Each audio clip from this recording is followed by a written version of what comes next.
रतन टाटा अपनी कमाई का ज्यादातर हिस्सा दान कर देते हैं। उन्होंने भारत में कई सारे प्रोजेक्ट शुरू किए, जिससे लोगों को रोजगार भी मिला।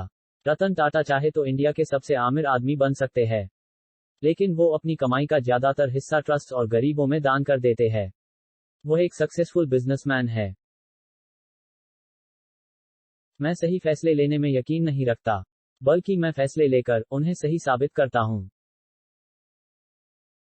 दुनिया में करोड़ों लोग मेहनत करते हैं, फिर भी सबको अलग अलग परिणाम प्राप्त होते हैं। इस सब के लिए मेहनत करने का तरीका जिम्मेदार है, इसलिए व्यक्ति को मेहनत करने के तरीके में सुधार करना चाहिए। अगर आपको तेज चलना है तो अकेले चलिए, लेकिन अगर दूर तक चलना है तो साथ साथ चलिए। उन सारे पत्थरों को अपने पास रख लें जिसे लोग आप पर फेंकते हैं, और उन पत्थरों का प्रयोग एक मजबूत स्मारक बनाने में करें। जिंदगी में आगे बढ़ने के लिए उतार चढ़ाव बहुत जरूरी हैं, क्योंकि ईसीजी में भी सीधी लाइन का मतलब होता है कि हम जिंदा नहीं हैं। हो सकता कि मेरे निर्णयों से कई लोग दुखी हो, लेकिन मैं उस व्यक्ति के रूप में पहचाना जाना चाहता हूं, जिसने कभी किसी भी परिस्थिति में सही काम को सही ढंग से करने के लिए समझौता नहीं किया। सत्ता और धन मेरे दो प्रमुख सिद्धांत नहीं हैं।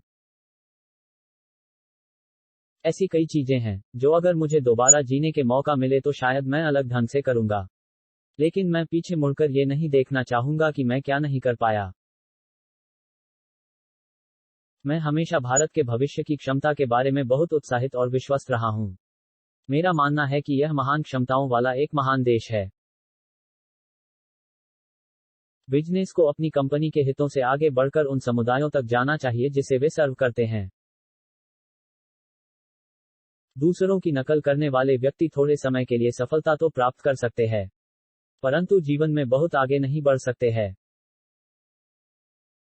मैं लोगों को प्रोत्साहित करने के लिए लगातार कहता हूं कि प्रश्न पूछें, नए विचारों पर बात करें, नई तकनीक और नए आइडिया के बारे में बेझिझक आगे आएं। हम लोग इंसान हैं, कोई कंप्यूटर नहीं। जीवन का मजा लीजिए, इसे हमेशा गंभीर नहीं बनाइए। लोग तुम्हारे स्वाभिमान की परवाह तब तक नहीं करेंगे जब तक कि तुम खुद को साबित करके नहीं दिखा देते।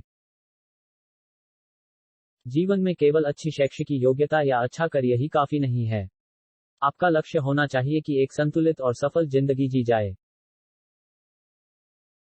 अपने जीवन की परिस्थितियों और अपनी प्रतिभाओं के अनुसार अपने लिए अवसर एवं चुनौतियों को चिन्हित करना चाहिए। जीवन में अपनी गलतियों से सीखो और आगे बढ़ो। जिस दिन मैं उड़ान नहीं भर पाऊंगा, वो मेरे लिए एक दुखद दिन हो। हमें दूसरे सफल लोगों से इस बात की प्रेरणा लेनी चाहिए कि जब वह व्यक्ति सफल हो सकता है तो मैं क्यों नहीं हो सकता हूं।